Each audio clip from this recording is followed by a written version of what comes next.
There are seasons, and most people only get one in their lifetime, where the world cracks open right in front of them, and everything they thought they understood about themselves gets measured against what they do next. For Dale Mercer, that moment came on a Tuesday morning in March, in the attic of a house he had just evicted an 81-year-old woman. He had gone up there to do a routine inspection. He had gone up there because that is what a man like Dale does. Thorough, systematic, never a task left half-finished. He was not prepared for what he found. Nobody would have been.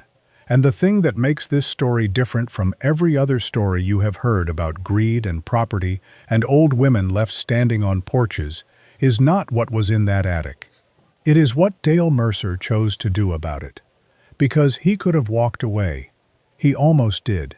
She had lived in that house for 53 years. He gave her 30 days to leave.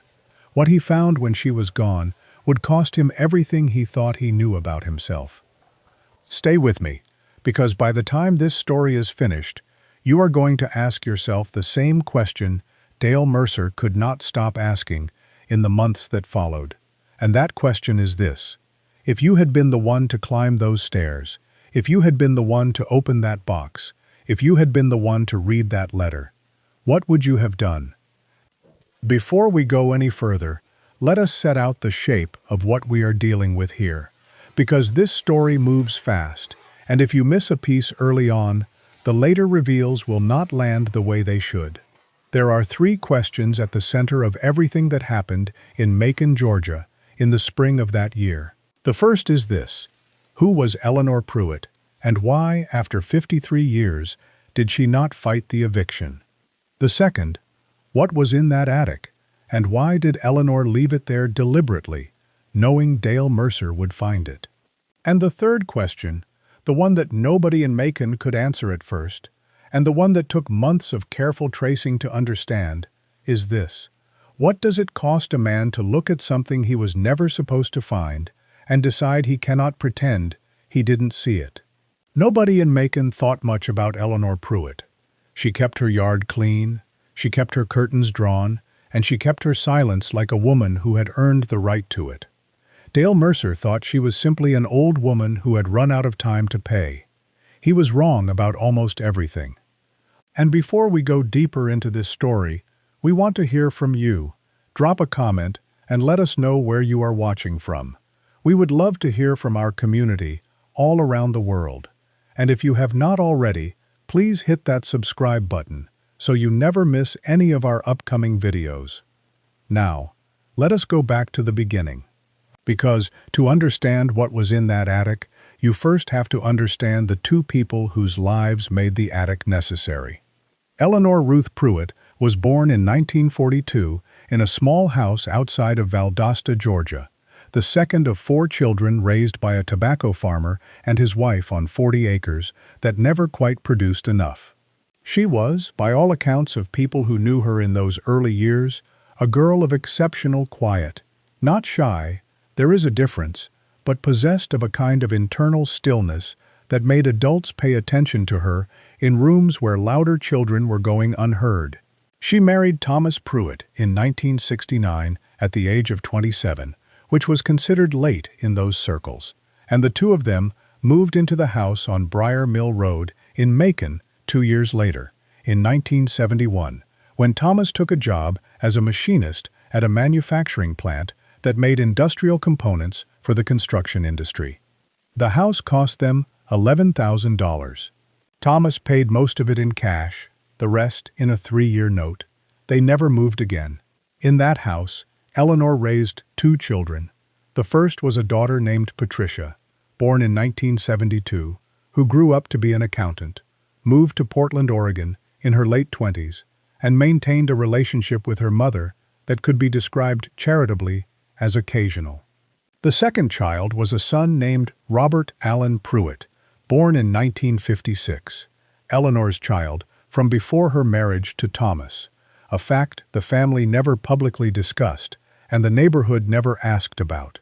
Robert was 13 when Eleanor and Thomas moved to Briar Mill Road, and by the time he turned 18, he had become the kind of young man his mother watched with the careful attention of someone who already knew the world was going to be harder on him than it should be.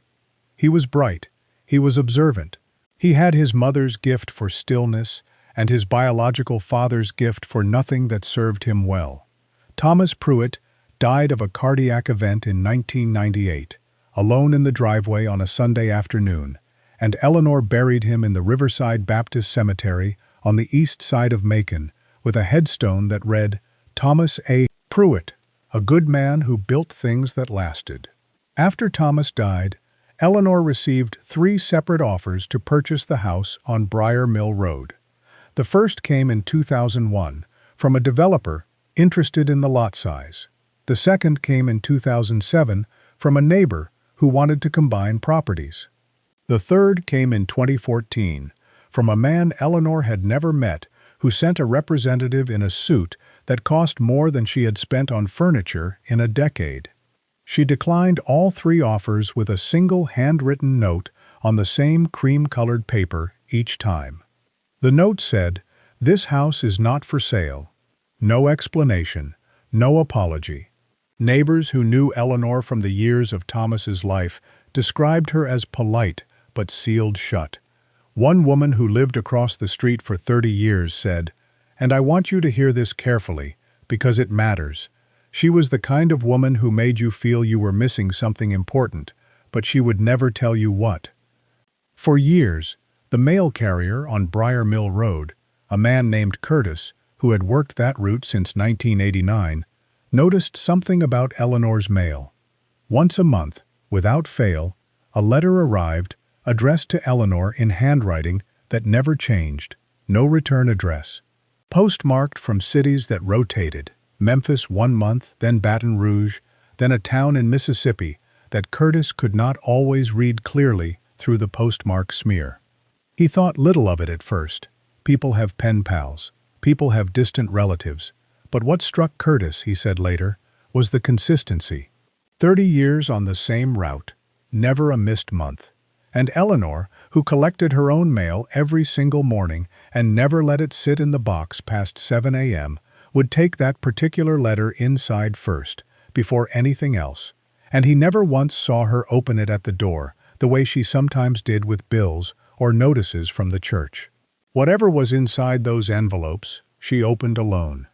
Dale Mercer was 54 years old at the time of the eviction, a compact, methodical man with the posture of someone who had been making decisions nobody thanked him for his entire adult life and had made his peace with that. He grew up in Bibb County, Georgia, the son of a property developer named Dale Mercer, who had built a modest but genuine real estate portfolio across 3 counties over the course of 40 years, and who had impressed upon Dale, from the time Dale was old enough to understand numbers, that sentiment was a liability in any transaction involving land. Gerald was not cruel. He was not unkind. He simply operated by a philosophy that had served him well enough, and he passed it to his son with the same matter-of-fact confidence he passed on everything else. The way you'd hand a man a tool and say, "This works, use it correctly, and it will not fail you." Dale used it. It did not fail him for a very long time. By his early 50s, Dale owned 11 rental properties across Bibb, Jones, and Monroe counties in Georgia.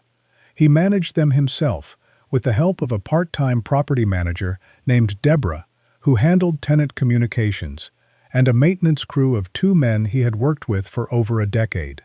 He was not known as a generous landlord, but he was known as a fair one, consistent with the lease terms, responsive enough to maintenance requests that he never drew code violations, and clear-eyed about the line between his responsibility and a tenant's. When his father Gerald died in 2019, Dale inherited 2 additional properties, one of which was a house on Briar Mill Road adjacent to a property he had already purchased 2 years earlier. And through that inheritance, Dale Mercer became Eleanor Pruitt's landlord. Eleanor had been renting the house on Briar Mill Road since 1994. The arrangement had started with a landlord named Victor Hargrove, who owned the property and who charged Eleanor a rent that had increased only modestly over the decades, because Victor was an old-school man who believed in long-term stability over maximum extraction. When Dale acquired the property through his father's estate, the existing lease transferred with it, and Dale reviewed it with the same detached precision he applied to every document. Eleanor was paying below market. The maintenance requests were minimal. The property was in good condition. Dale did not immediately move to raise the rent.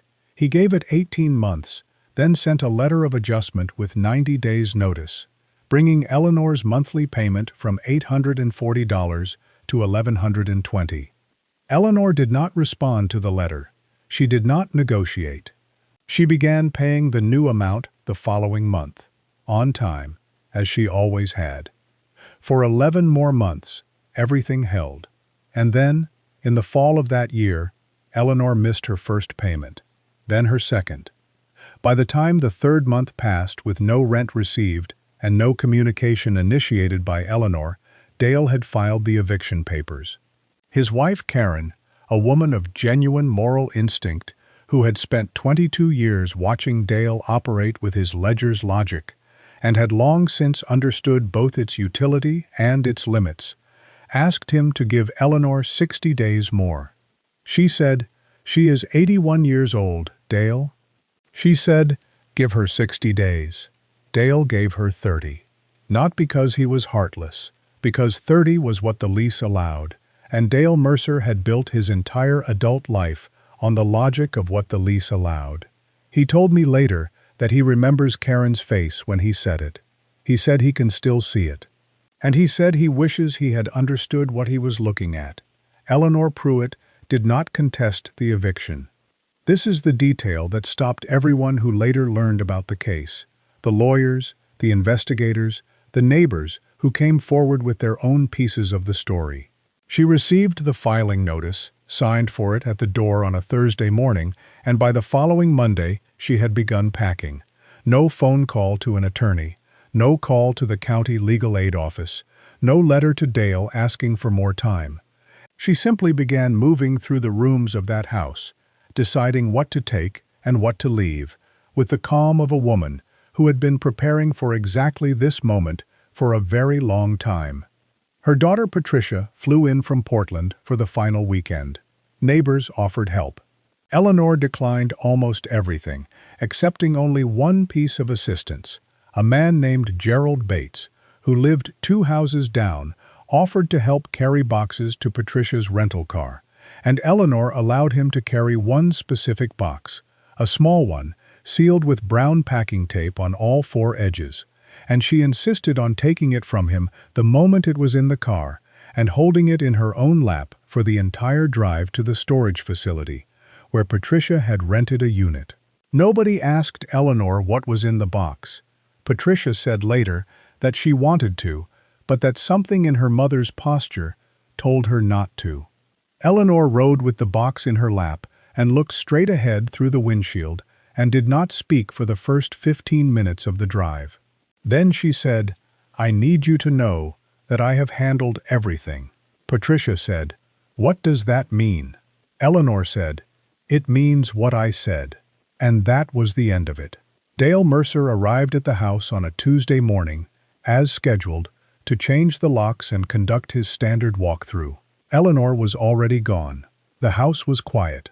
Dale let himself in with the existing key for the last time and began his inspection, room by room, the way he always did, methodical, unhurried, looking for damage, wear, anything that fell outside normal use and would need to be addressed before he listed the property again. Ground floor, normal.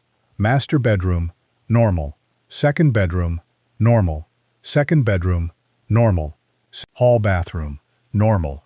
He noted a scuff on the kitchen baseboard and a slow drain in the master bath. He wrote both down. Then he came to the hallway and looked up. The attic hatch was there, as it always had been, a square panel in the ceiling of the upstairs hallway, with a flat bar handle that folded flush when not in use. Dale had inspected the attic exactly once before, when he first acquired the property, and had found it unremarkable. Exposed insulation, a few cardboard boxes that had belonged to a previous tenant, the usual tangle of HVAC ducting along the east wall. He pulled the hatch down, and the folding stairs unfolded with their familiar aluminum sound. He told me later that he almost did not go up. He said he had enough noted for the walkthrough. He said the scuff on the baseboard and the slow drain were the only real items, and he could close the report without going up. He said he almost folded the stairs back up and left. He said, "I wish every single day that I had." But Dale Mercer was a thorough man, and he climbed the stairs. The attic of the house on Briar Mill Road was not a storage space. That was the first thing Dale understood when his head cleared the hatch and his eyes adjusted to the light. It was a room. Someone had made it into a room with the deliberate patience of a person who intended to maintain it for a very long time. Along the north wall, there was a cot, military style, with a green canvas cover, folded neatly at one end. Beside the cot was a small table fashioned from a wooden crate with a plank across the top, and on that table, a battery-powered lamp, a paperback Bible, and a tin mug that had been rinsed and placed upside down to dry. Along the south wall, stacked with the care of a personal library, were books. Dale counted over 40 of them later. History, primarily. Biography. Several on the subject of American labor law in the post-war period. A worn copy of John Steinbeck's East of Eden, with a handwritten note on the inside cover that Dale could not fully read in the dim light. And then Dale turned to the east wall, and he stopped moving. The entire east wall of the attic was covered in photographs.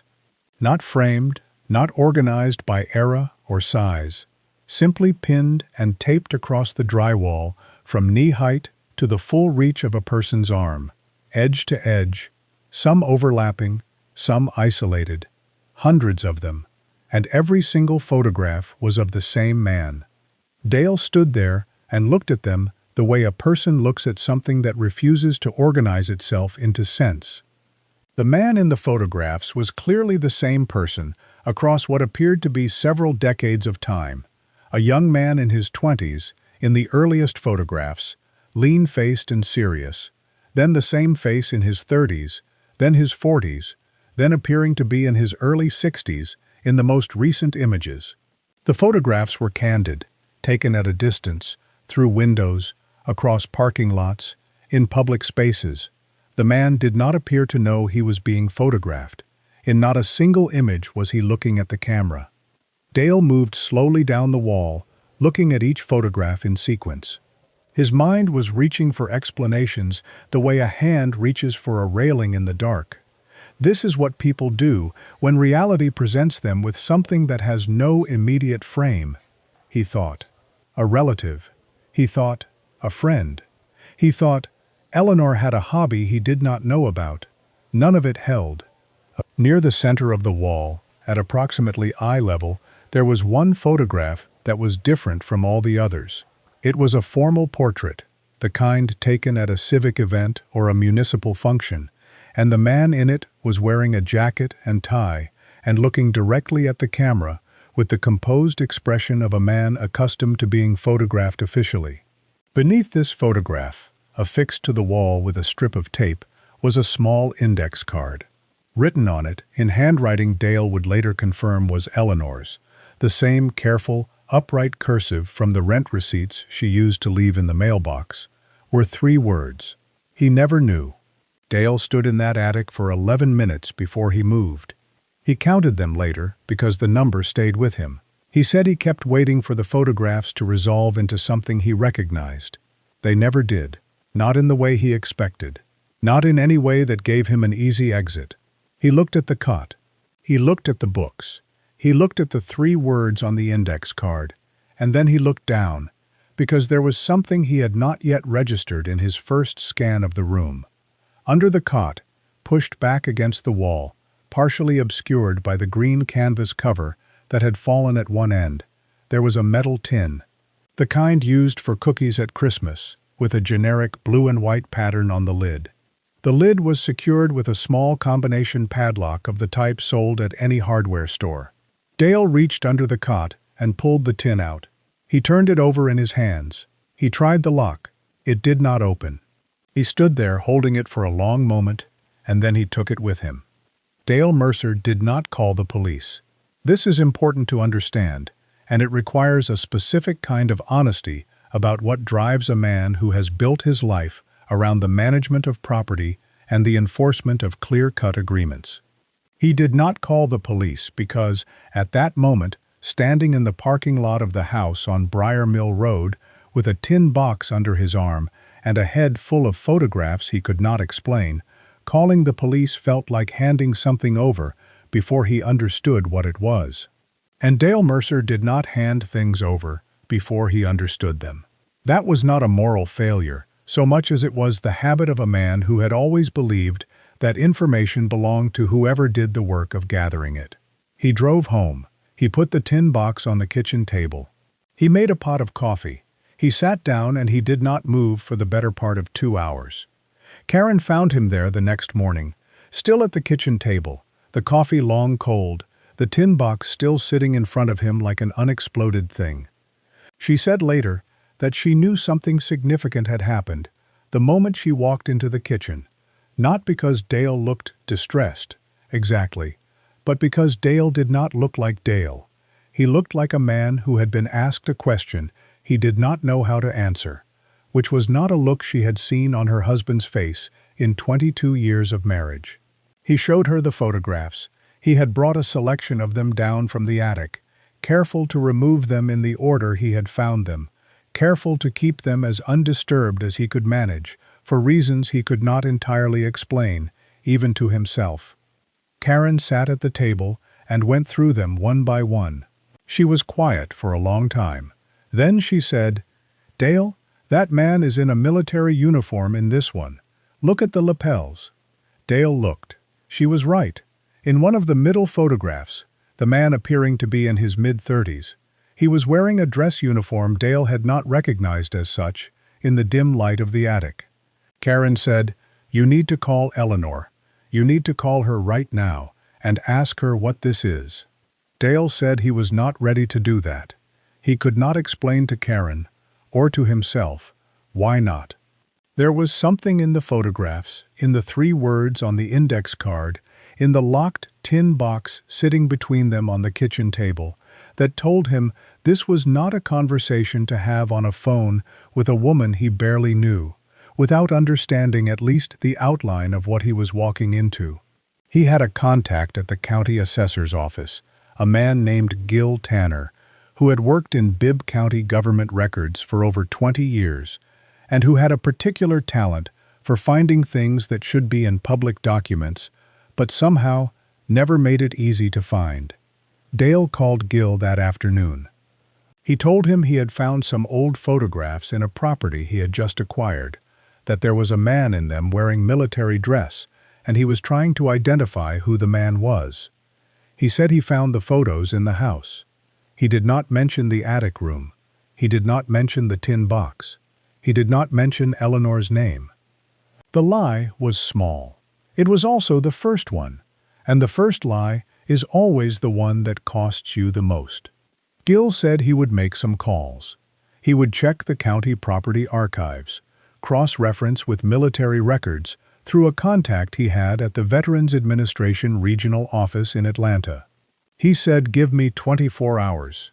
Dale said, "Thank you," and hung up and sat in his living room and looked at the tin box for another hour before he moved it to the top shelf of the hall closet and went to bed at 8 in the evening and did not sleep until 4 in the morning. When he did sleep, he dreamed about the east wall of the attic, all those photographs, all that careful watching. He told me later, "I have never felt watched by photographs before," he said. "I understand now that the word I was looking for was not watched. The word was witnessed." Gil Tanner called back the following evening, and Dale said he knew immediately that something was different because Gil Tanner was a man who talked the way people talk when they are comfortable, relaxed, a little scattered, prone to tangents, And the voice on the phone that evening was none of those things. It was careful, measured, the voice of a man who was deciding, word by word, how much to say. Gil said, "I found something." He said, "I need you to tell me where you actually got those photographs." Dale said, "He found them in the house, on Briar Mill Road." Gil said, "Whose house was it before you acquired it?" Dale told him. There was a pause that Gil did not fill quickly, and in that pause, Dale felt something shift in the conversation. A change of weight, the way you feel a bridge flex beneath you when the load on it changes. Then Gil said the name that reorganized everything Dale thought he was looking at. The man in the photographs was Robert Allen Pruitt. Not a stranger, not a distant figure from Eleanor's social circle.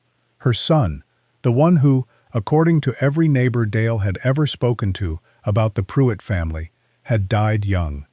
Gil had traced the identification through two channels.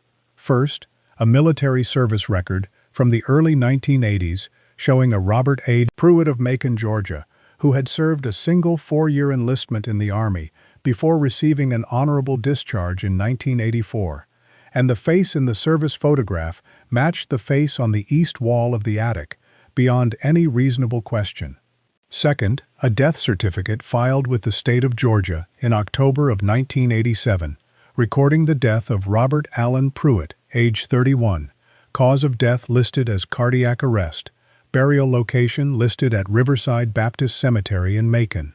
Dale knew that cemetery. He had been there for Gerald Mercer's burial. He knew exactly where it was. But here is what Gil told him next, and this is the part that Dale said made his hands go cold while he was standing in his kitchen holding the phone. The most recent photograph on the east wall of the attic, the one pinned at the far right end of the timeline, the one showing the man appearing to be in his early 60s, gray-haired, heavier in the face, photographed at what appeared to be a waterfront, had a date stamp on the back. Dale had noted it in the attic, but had not understood its significance until this moment. The stamp read, March, 4 years ago. Robert Allen Pruitt had been declared dead in 1987. He had been dead, by every official record in the state of Georgia, for 37 years. The most recent photograph of him was 4 years old. Someone was either lying about when he died or lying about the fact that he died at all. The death certificate was real. The funeral was real. Eleanor Pruitt had stood at a grave in the Riverside Baptist Cemetery and wept for her son. And then, for reasons that no living person had yet been asked to explain, she had spent the next 37 years watching him from a distance, collecting photographs of a man the world believed was buried, pinning them to the wall of a room no one but her had ever entered, and writing beneath the most formal of them 3 words that said everything and explained nothing. He never knew. Dale went to the hall closet. He took down the tin box. He set it on the kitchen table. He looked at it for a long time. Then he found a flathead screwdriver and worked the padlock's shackle until the cheap mechanism gave way. It took less than 3 minutes, which told him the lock was never meant to keep out anyone determined, and he opened the lid. Inside the tin box were 3 things. A single key, small and brass-colored, of the type that might open a lockbox or a safe deposit drawer. A note card with a bank routing number and a 10-digit account number written in Eleanor's handwriting. And a letter, sealed, addressed, in that same precise cursive, to Dale Mercer, by name. Written before the eviction was ever filed. Dale did not open the letter that night. I want you to understand the weight of that, because it tells you something essential about who Dale Mercer is as a man, and who he was before any of this happened. He held the sealed envelope in his hands, and he set it on the table beside the tin box, and he went to bed. He said he was not being methodical. He said he was afraid, not of what was in the letter exactly, but of what opening it would mean, that once he read whatever Eleanor Pruitt had written to him by name before he had ever filed those eviction papers, he would no longer be able to tell himself that what he had found in that attic was simply an unusual discovery in a property he owned. He would have to decide what kind of man he was going to be about it. And Dale Mercer, who had spent his entire adult life making clean decisions from clear data, was not ready to be asked that question yet. He gave himself one more night. He opened the letter the following morning, at the kitchen table, with Karen sitting across from him. The letter was written in Eleanor's handwriting on 2 sheets of the same cream-colored notepaper she had used for her sale refusals over the years. It was dated 7 months before the eviction filing, meaning Eleanor had written it before she missed a single rent payment, before there was any legal process, before Dale Mercer had done a single thing that could have prompted it. The letter was clean and precise, and entirely without self-pity. It did not ask for anything. It did not apologize for anything. Eleanor wrote that she had always known the house would eventually change hands, that it was, in the end, a rental, and that the nature of a rental is impermanence, and that she had made her peace with that long ago. She wrote that she had prepared for it. She wrote that what she had left in the attic was left deliberately, not by accident, not through the carelessness of old age, not because she had forgotten anything. She had forgotten nothing. Then Eleanor wrote something that made both Dale and Karen go still at the table. She wrote, "If you are reading this, you went up to the attic. Most people do not. I was counting on you being the kind of man who would." She had researched Dale. She knew that he was thorough. She knew that a thorough landlord, conducting a walkthrough on a newly vacated property, would pull down the attic hatch. She had built the entire sequence of the preceding 7 months around that knowledge. The missed rent payments, all 3 of them, were not a consequence of hardship. They were an invitation. She had needed Dale to file the eviction. She had needed the house to be emptied in a way that was legally documented and publicly recorded, with a clear chain of custody established between Eleanor Pruitt as former tenant and Dale Mercer as new sole occupant. She had needed, in other words, a reason for Dale to climb those stairs that could be explained and verified by any court in Georgia.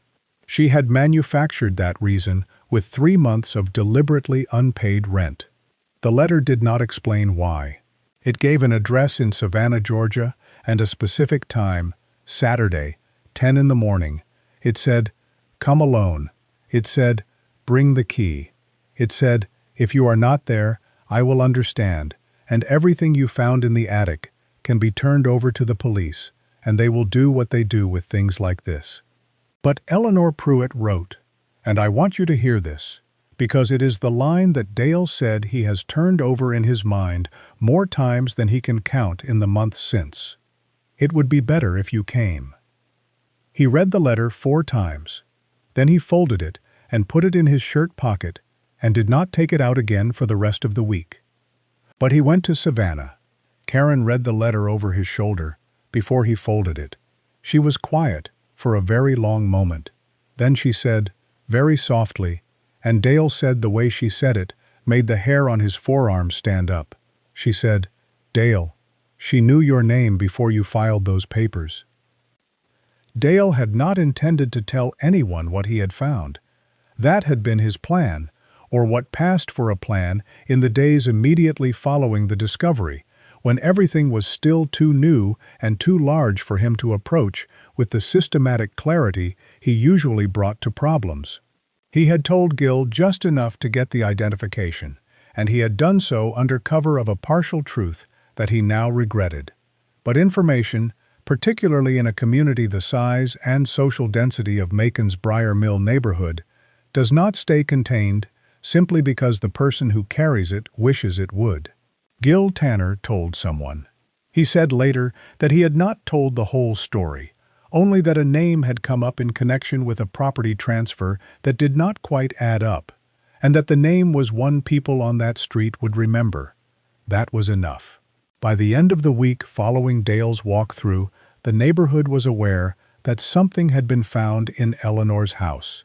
Nobody knew exactly what, but the fact of something was sufficient to set the machinery of collective memory turning. A local reporter named Andrea Stokes, who covered property and development for the Macon Telegraph, reached out to Dale's office and left a message asking if he would be willing to comment on a story she was developing about the Pruitt property transfer. Dale did not return the call. Eleanor's daughter Patricia, calling from Portland, left 4 messages over 6 days asking Dale to call her back. He did not return those calls either. He was not being evasive for the sake of concealment, or not primarily. He was being careful in the way that a person is careful when they are holding something they do not yet understand and are terrified of dropping it before they know what it is. But while Dale was being careful, the people who had known Eleanor and the house on Briar Mill Road for decades were comparing memories, and those memories were beginning to form a picture that none of them had individually possessed. 2 neighbors came forward independently with accounts that, once placed side by side, changed the texture of everything.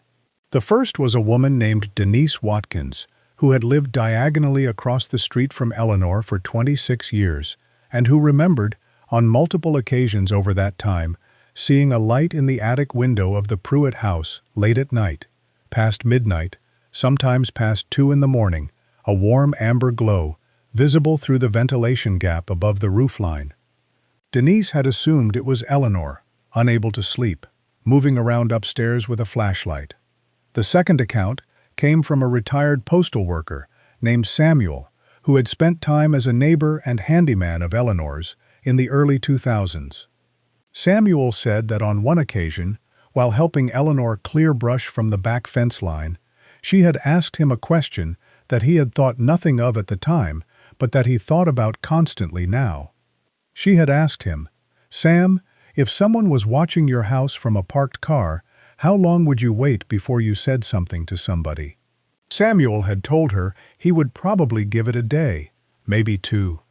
Eleanor had nodded and gone back to the brush. She had never mentioned it again.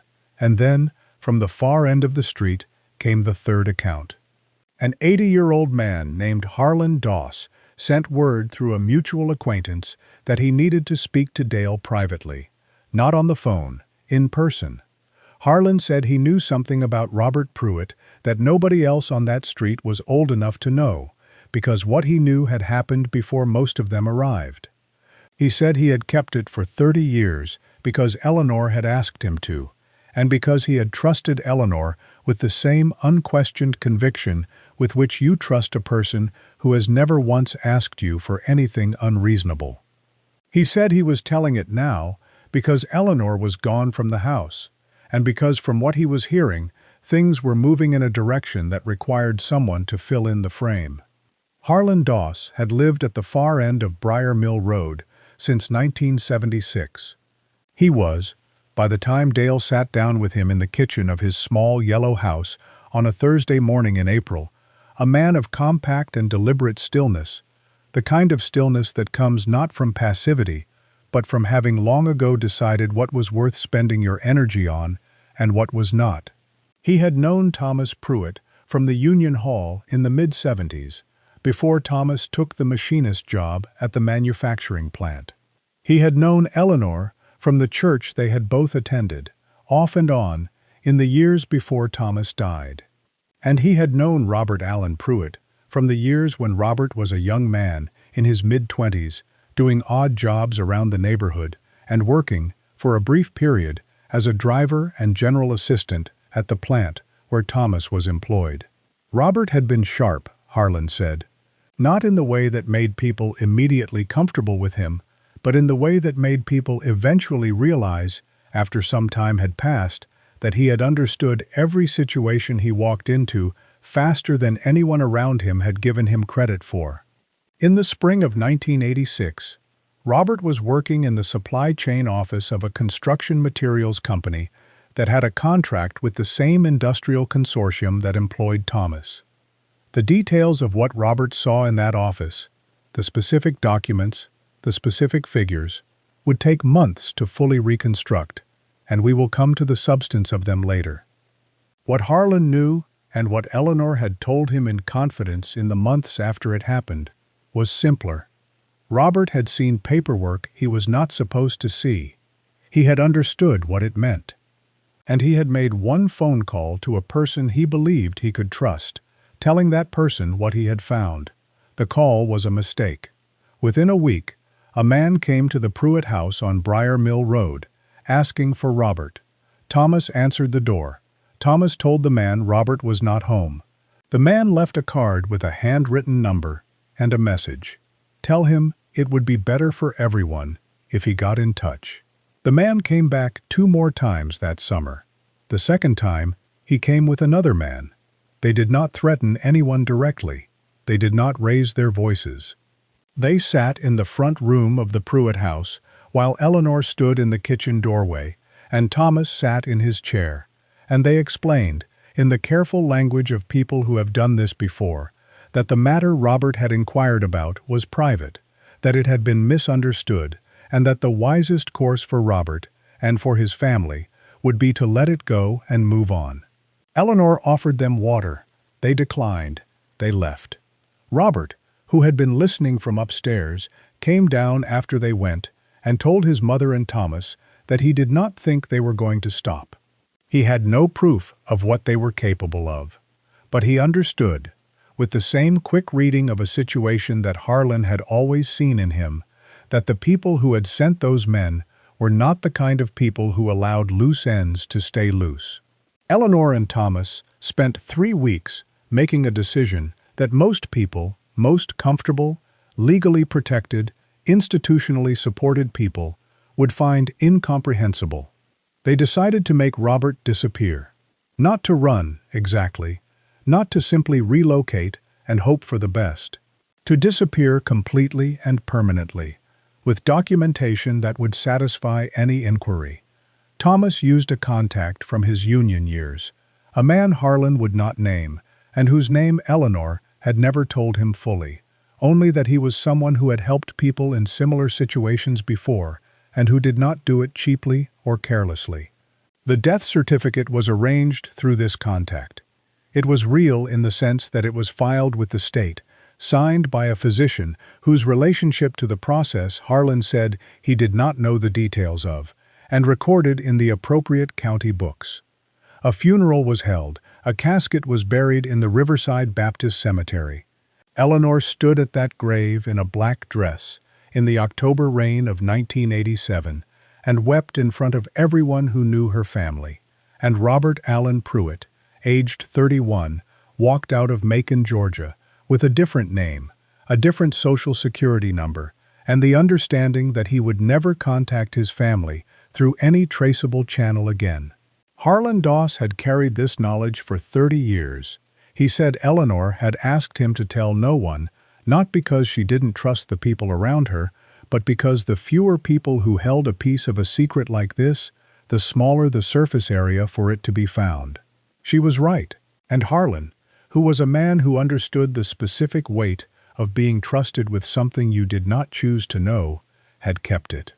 He sat across from Dale at that kitchen table and told it now for one reason, because Eleanor had called him the night before she moved out of the house on Briar Mill Road and told him that it was all right to speak if asked. She had told him the time had come. Harlan paused after he said this. He looked out the window for a moment. Then he said, "The man who came looking for Robert in 1986. I think he came back. About 5 years ago, I saw a car I didn't know parked on our street for 3 days straight. Black sedan, rental plates. Eleanor saw it too. I know she did, because she called me. She said, 'Harlan, don't go outside this week if you don't have to.' She never left that house for 7 days." Dale Mercer took the note card from the tin box to a contact he had at a regional bank, a woman named Louise, who managed commercial accounts and who had done business with Dale's property portfolio for over a decade. He described the routing number and account number as belonging to a business account he was considering acquiring through an estate, and asked her what she could find on the institution and structure without making any inquiry that would flag an active account. Louise came back to him in 48 hours with information that she delivered with the specific tone of a professional who has found something unexpected and is choosing her words with appropriate caution. The routing number traced to a small regional savings institution in central Georgia that had been acquired by a larger bank in 2004. The account itself had been established in 1991 under the name of a holding company, Meridian Land Trust LLC, that was registered in Georgia, but whose principal officers were listed as a set of names that traced, through 2 layers of incorporation, to a single individual whose identity Louise said she could not confirm without making the kind of inquiry that would leave a record. What Louise could tell him was this: the account had remained dormant for 4 years. Before that, it had been maintained with a consistent balance, with small periodic deposits that suggested someone was actively managing it. The last transaction on the account, 4 years ago, was a single outbound wire transfer to an account at a Savannah-based credit union. The amount transferred before the account went dormant was $340,000. Dale sat with that number for a long time. He did not come from poverty. He was not a man easily impressed or unsettled by figures. But $340,000, transferred out of an account that had been quietly maintained for over 30 years under a company name that traced back to a woman who was supposedly too broke to pay $1,100 a month in rent, required a particular kind of reckoning. He pulled out the manila folder where he had been keeping his notes from the past 2 weeks. He opened it to the first page, where he had written, in the first days after the attic, the 3 amounts Eleanor had owed him at the time of the filing: $2,700. Eleanor Pruitt had allowed herself to be evicted, had engineered her own eviction, as he now understood it, for $2,700, when she had $340,000 sitting in a trust account in her son's name. Dale looked at his ledger. He looked at the note card. He looked at the letter, which he had taken out of his shirt pocket and placed on the table in front of him, and he understood, with the cold and clarifying certainty of a man who has just had the ground reorganized beneath his feet, that Eleanor Pruitt had not miscalculated anything. She had not been careless. She had not been confused by age or grief or isolation.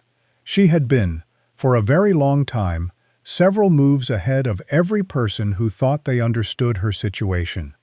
The $2,700 was not what she couldn't pay. It was what she chose not to pay. And the reason she chose not to pay it was sitting in an attic on Briar Mill Road, waiting for a thorough man to pull down a hatch and climb a set of aluminum stairs. Saturday arrived. Dale drove to Savannah.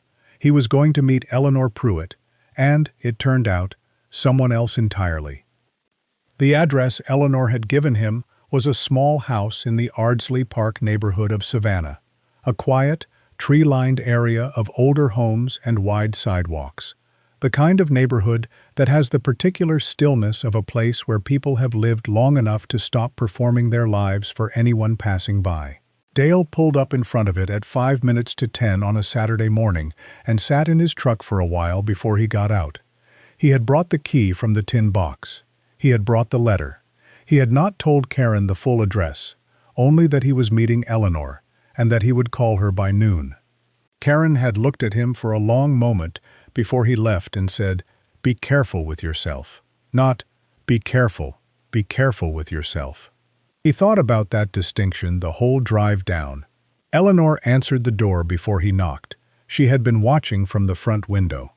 She was dressed carefully, a pale blue blouse, dark trousers, low shoes, with the composed and unhurried quality of a woman who has been waiting a long time for something and has decided that the arrival of it deserves to be received with appropriate dignity. She did not look like a woman who had recently been evicted from the home she had occupied for 53 years. She looked like a woman who had completed a task she had been working on for a very long time and was experiencing, for the first time in years, something close to ease. She said, "Mr. Mercer, I am glad you came." She said it the way you say something you have genuinely been uncertain about, with relief that was not dramatic but was completely real. She opened the door wider. She said, "Come inside. I'll make coffee." The house belonged to a cousin of Eleanor's, a woman named Bertie, who was away for the weekend and who had made a bedroom available without asking questions, because Bertie was, by all accounts, the kind of person who understood that some things are not for asking about. Eleanor and Dale sat at a small kitchen table, and Eleanor poured coffee from a pot she had clearly prepared in advance of his arrival, and she began to talk. She told him first that she had known his father. Not well, they had no direct personal history, but she had known of Gerald Mercer, had known his reputation in the county property market, and had made a judgment, based on what she knew of Gerald and what she had been able to learn of Dale through public records and the long-view knowledge of a woman who had spent decades watching a neighborhood change around her, that Dale was a man who could be reached by evidence. That was her word, reached. She had not needed Dale to be a good man in some abstract sense. She had needed him to be reachable by evidence. She believed he was. She had been making that assessment for 3 years before the first missed rent payment. She told him about Robert, not the outline Harlan had given, but the full weight of it, what Robert had seen in 1986, what it had cost the family to protect him. The 37 years of watching from a distance through photographs taken by a network of people Robert had built over the decades, ordinary people in ordinary places who had agreed to be his eyes in exchange for favors or kindness, or simply because they understood, when Robert explained his situation, that some debts are paid not in money, but in the willingness to do something small that costs you nothing and matters enormously to someone else. Eleanor had received those photographs by mail, in the same envelopes Curtis the mail carrier had noticed for 30 years, and she had pinned them to the east wall of the attic so that when she visited that room, which she did every week, every single week for 30 years, she could see her son's face aging in real time, see him moving through the world, see that he was still alive and still careful and still free. He never knew she was doing this. That was what the card said. He never knew. She had not told him because she did not want him carrying the weight of her watching. She carried it herself. And then Eleanor told Dale the part that changed the geometry of everything he had understood up to this point. She said, 5 years ago, the people who had been looking for Robert found an address. Not Robert's address, mine. They had been watching the house on Briar Mill Road for 3 days. She confirmed what Harlan had seen, and she had understood immediately what it meant. If they had found her address, they were still operating. The crime Robert had witnessed in 1986 was not, as she had hoped over the years, something that had faded into the past. There were people alive who were still protecting it. And those people had now connected Eleanor's continued residency in the house to the possibility that something from 1986 might still exist in it. The house had become a liability. Eleanor needed it to be emptied and publicly transferred before those people came back. She needed the eviction. She had, in a very specific and deliberate way, caused the eviction to happen, because a landlord-initiated legal eviction was the cleanest possible documentation of a change in occupancy, clean enough that anyone watching the property would have no reason to link the transfer to anything other than a routine property matter. Dale Mercer's thoroughness, his ledger discipline, his 30-day timeline, Eleanor had counted on all of it. She had counted on him being exactly who he was. Eleanor walked Dale 3 blocks through the quiet streets of Ardsley Park to a ground-floor apartment in a brick building near the waterfront. She knocked twice, paused, knocked once more, a pattern, and the door opened. Robert Allen Pruitt was 68 years old. He was a heavy-set man now, gray-haired and broad across the shoulders, with the same serious face Dale had spent 2 weeks staring at in photographs, though more worn than any of the photos had suggested, worn in the way that a life lived very carefully and very quietly over a very long time wears a person. He did not seem surprised to see Dale. He had been told someone was coming. He stepped back from the door and gestured them inside and put a kettle on without asking if anyone wanted tea, because he had learned, over 37 years of being the kind of man who needed to understand the room he was in before committing to any position in it, that the ritual of preparing something to drink buys everyone a moment to adjust. Robert spoke without preamble and without the dramatic weight that the situation might have invited from a different kind of man. He described what he had seen in the spring of 1986 in the supply chain office of the construction materials company where he worked. He had been tasked with organizing archived files from a 3-year period, a routine job that nobody senior enough to care about had wanted to do. In those files, he had found purchase orders and payment authorizations that did not match the public bid records for a series of state-funded construction contracts in 3 Georgia counties. The discrepancy was not subtle, not the kind of small margin irregularity that might be attributed to accounting variance. It was systematic, and it was large. The contracts had been awarded to a company whose ownership structure Robert traced, over the course of 2 evenings with the archived files and a legal pad, to a set of individuals that included a state official in the Georgia Department of Transportation and 2 principals of a union pension fund that was ostensibly independent of the contracting process. The money flowing through those contracts had been redirected through the company structure in a way that, as Robert understood it then, and as he would learn to articulate with greater precision over the following decades, constituted wire fraud, pension fund misappropriation, and state contracting corruption of a scale that would have been significant news in 1986 and would still be significant news today. He had made one phone call to a man he thought he could trust, a union representative he had met twice and who had seemed to him like someone who operated on principle. The call had been a mistake, not because the man was dishonest exactly.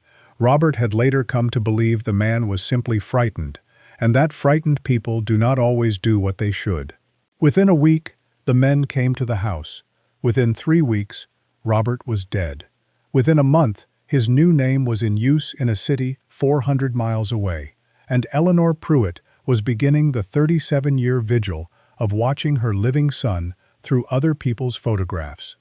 Robert looked at Dale across the small table in the Savannah apartment and said, "She used to send me photographs of the house, so I could remember what we were protecting."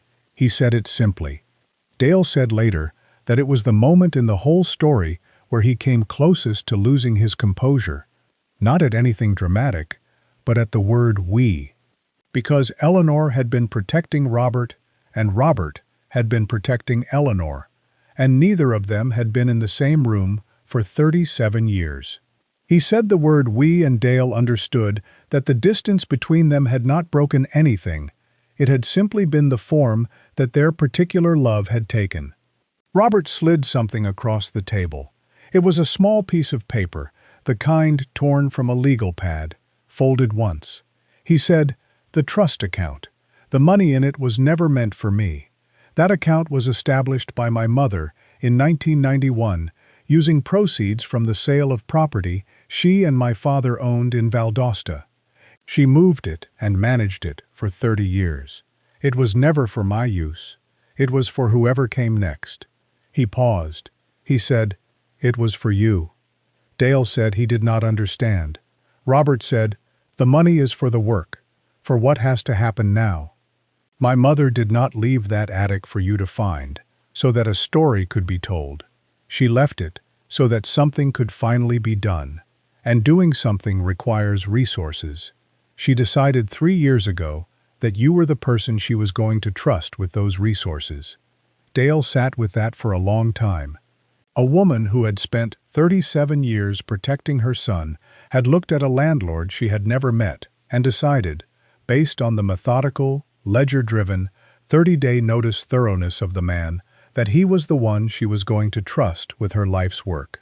He said he did not know whether to feel honored or terrified.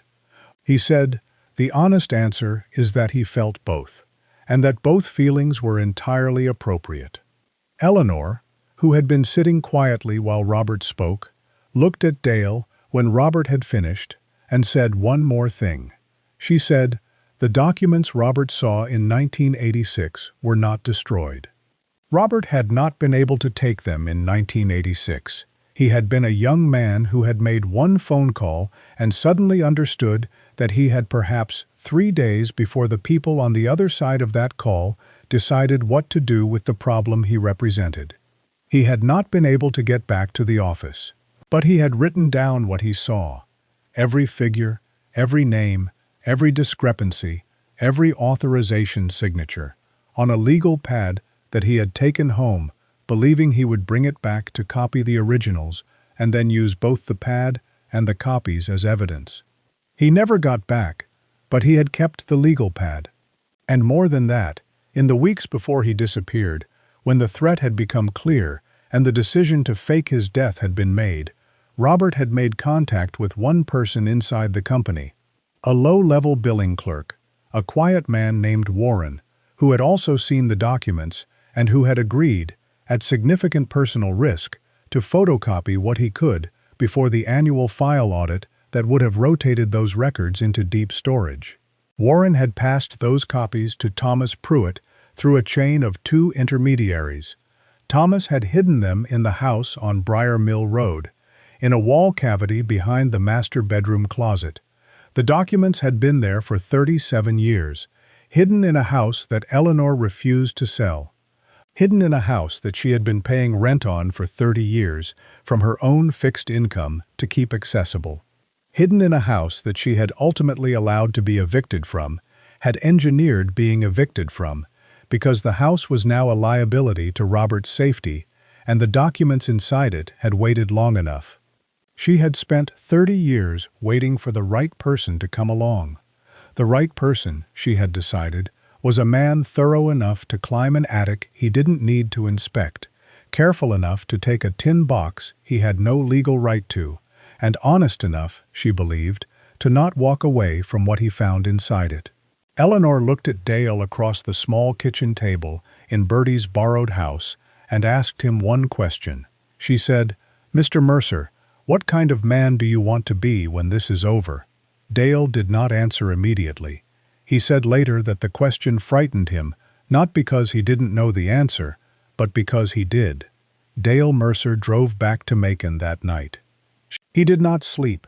He walked into his own house, sat down at the kitchen table where he had once done his ledgers, with the focused satisfaction of a man whose life made sense to him, and for the first time in his adult life, he did not know how to calculate what something was worth.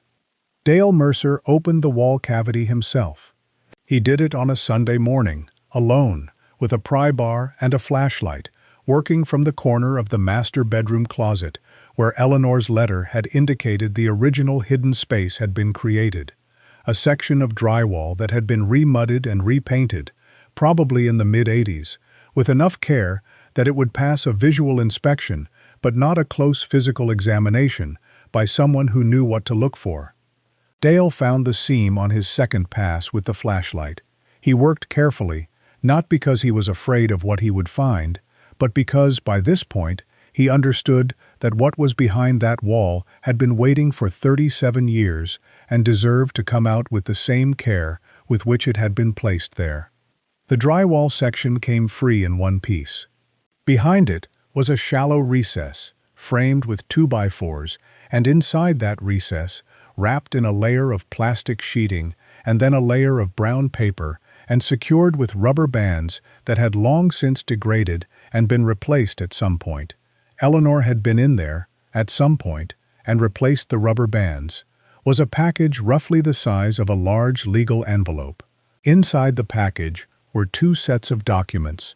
The first was Robert's original legal pad, 41 pages of handwritten notes in Robert's precise small script, recording names, dates, contract numbers, payment authorizations, and the names of the state and union officials whose signatures appeared on the documents he had seen in 1986. Some pages were water-damaged at the edges. All were legible. The second set was Warren's photocopies, 37 pages, reproduced on the kind of carbon copy paper that was standard office equipment in the mid-'80s.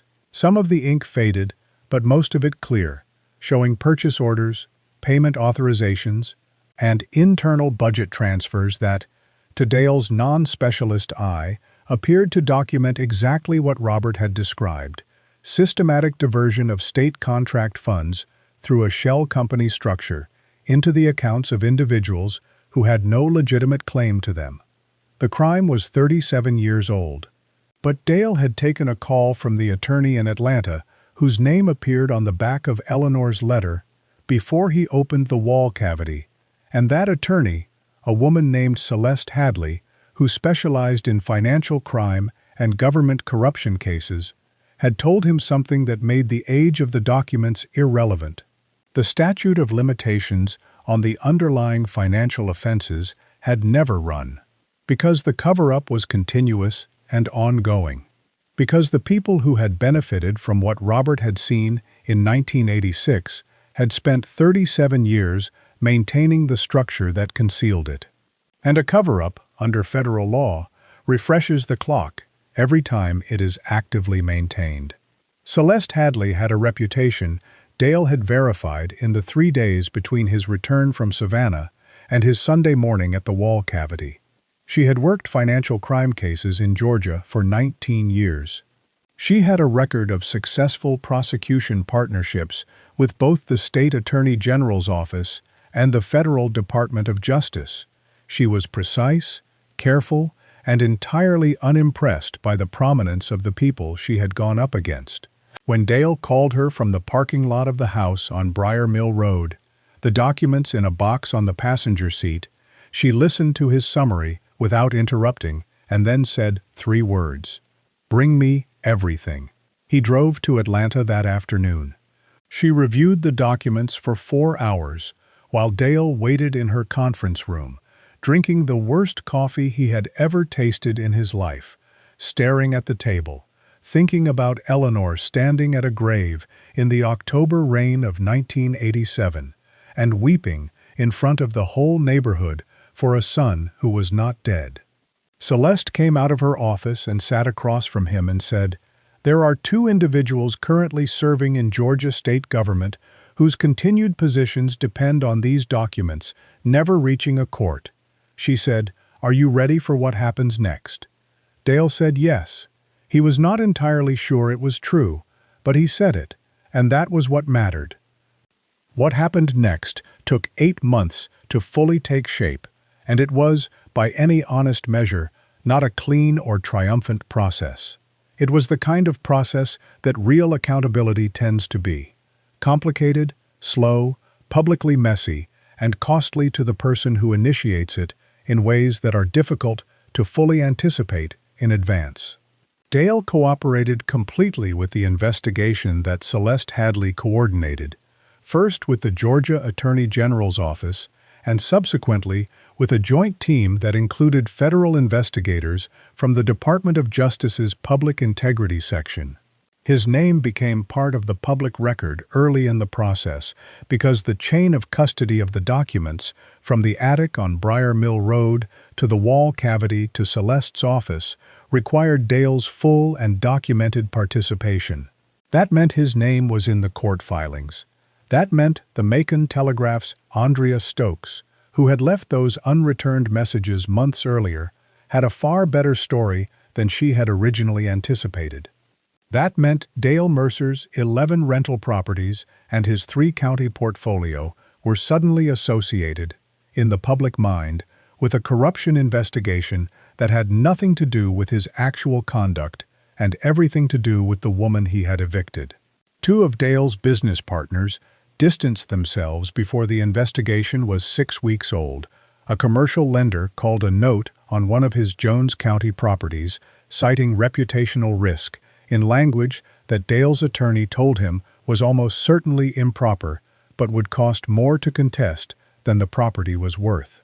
His tenant relations became complicated in ways that a property manager has limited tools for managing.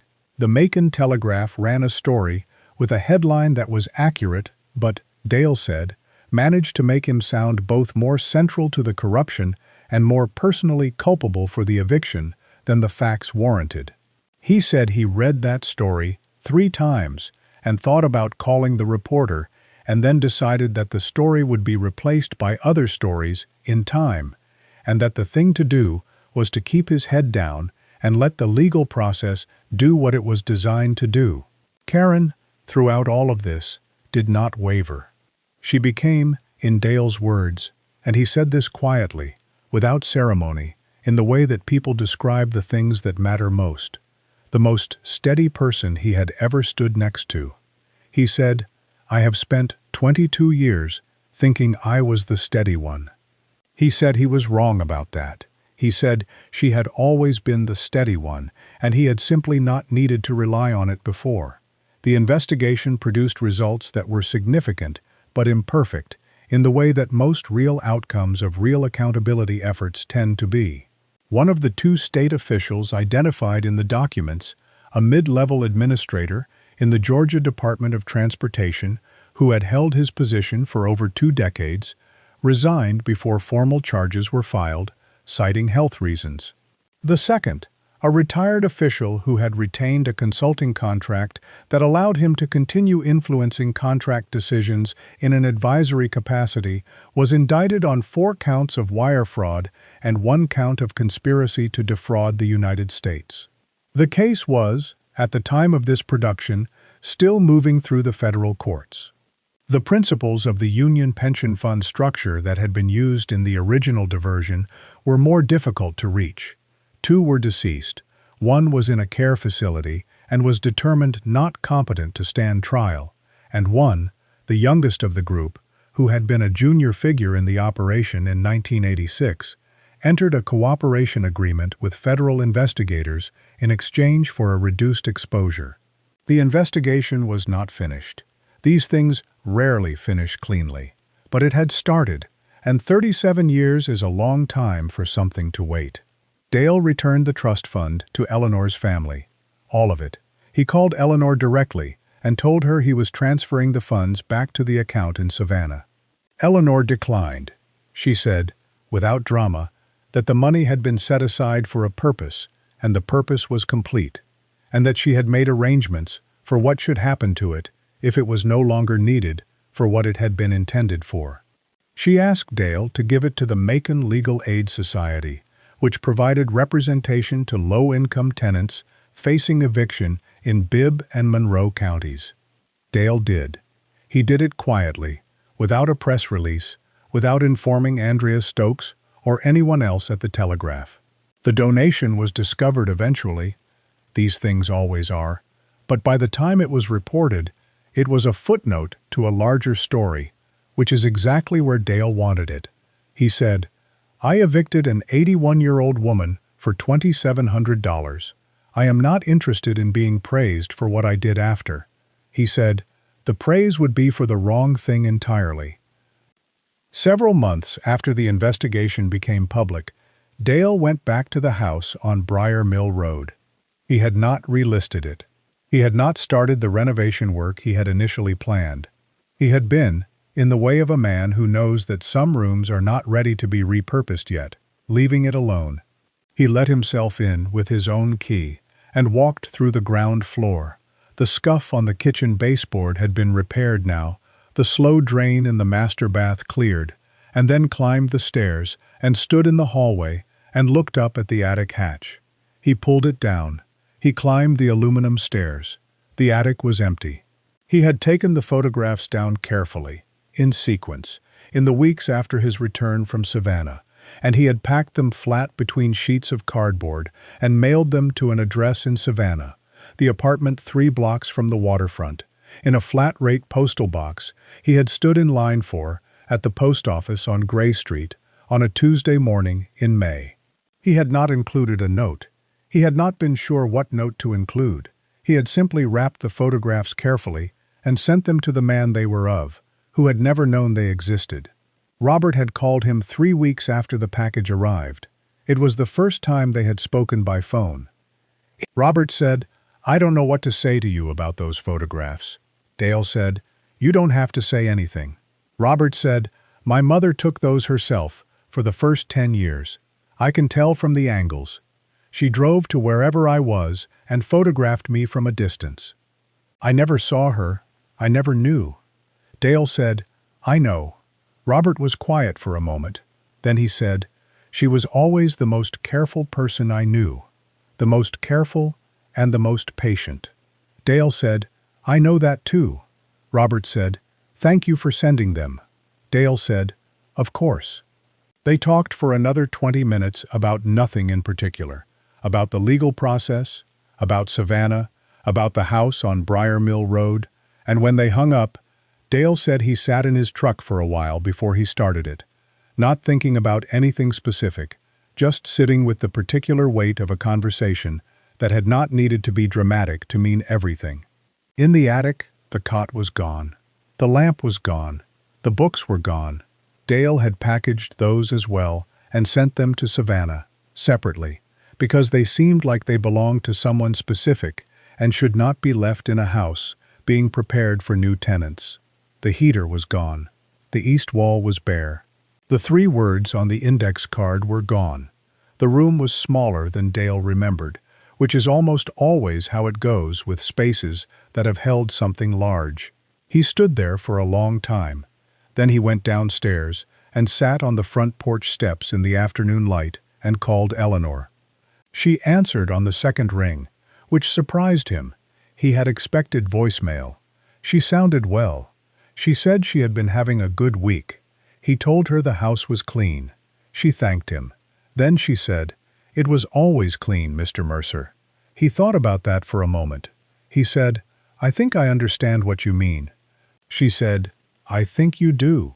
Then she said something that Dale has told me he still thinks about in the early mornings when he is at the kitchen table before Karen comes down, thinking about the year that has passed and what it cost and what it gave, and whether the calculation resolves the way the calculations in his ledgers always used to. She said, "I want you to know that I was not certain about you. I was as certain as I could be, but I was not certain, and I am grateful that I was right." Dale said, "So am I." She said, "Yes, I imagine so." Robert Pruitt has not yet returned to Macon. He said, when asked, that he will think about it. He has not yet, but Eleanor says he calls her every Sunday now, from Savannah, on a number she has memorized and does not write down anywhere, and that they talk for as long as they want, and that nobody is watching anybody from a distance anymore. It is the first time they have spoken freely since 1987. She said, and I want you to hear this because it is the detail that has stayed with me longer than almost any other in this story. She said, "We do not talk about any of it. About 1986, or the photographs, or the house, or the people in the government offices. We talk about ordinary things, food, the weather in Savannah, what he has been reading," she said. "We have 37 years of ordinary things to catch up on. And that is what they are doing."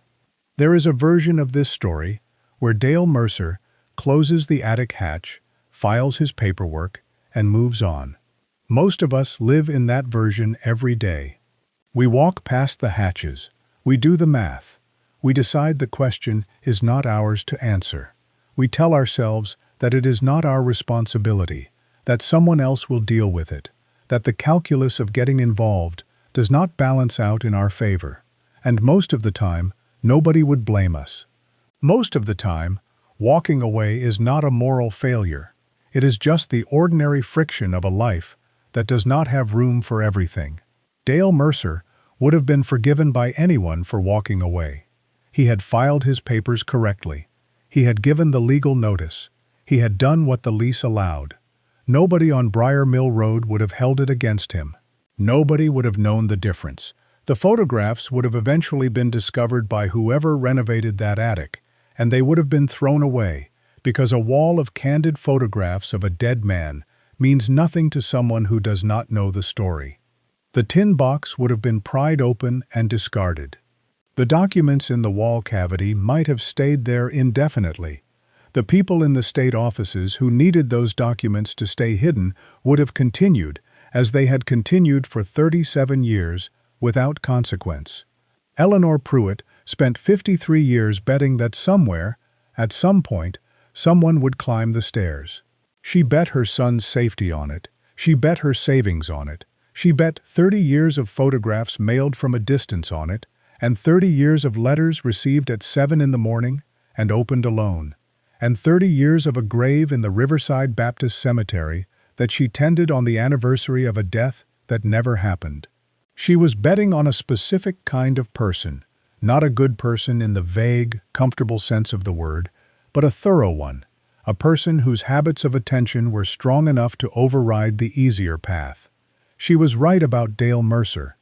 And when I think about this story, when I sit with the full shape of it, from the padlock on the front door to the phone call on Sunday mornings, the thing that strikes me most is not the corruption, and not the 37 years, and not even Eleanor's patience, which is extraordinary beyond any easy description. What strikes me is that she chose Dale Mercer, not because she believed he was unusually brave or unusually good. She chose him because she believed he was the kind of man who finishes what he starts. That, in the end, was enough. Eleanor Pruitt did not leave those photographs by accident. She left them for whoever was brave enough, or maybe troubled enough, to climb into a place that was none of their business and stay long enough to see what was there. Most landlords would not have. Most people would not have. The question this story leaves behind is not whether Dale Mercer did the right thing. The question is, what would you have done when you read that letter? What would you have done with the key? We want to know what you think. Would you have driven to Savannah, or would you have handed those documents to the police and walked away? Do you think Eleanor was right to use Dale the way she did, to manufacture a situation and count on a stranger's character to carry it through? Was justice served here, or was it just managed? Leave your thoughts in the comments below, because this community has some of the most thoughtful people anywhere on this platform, and stories like this one deserve to be talked about by people who take them seriously. And if you thought Eleanor Pruitt knew how to keep a secret, next week we are going to tell you about a man named Gerald Cobb, who faked his own bankruptcy in 2003, walked away from everything he owned, and disappeared into a town of 1,200 people in rural Tennessee, where he spent 9 years as the most respected man in the county, the chairman of the school board, the treasurer of the local church, the first one at the scene of every emergency, until his own son, who had spent 6 years looking for him, finally tracked him down. That story is going to make you question everything you think you know about identity and about the difference between the life a person builds and the life they were supposed to have.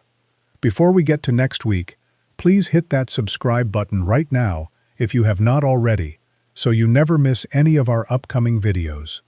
We put enormous care into every story we bring you, and we would love for you to be part of this community. Thank you for watching, from wherever you are in the world. We will see you in the next one.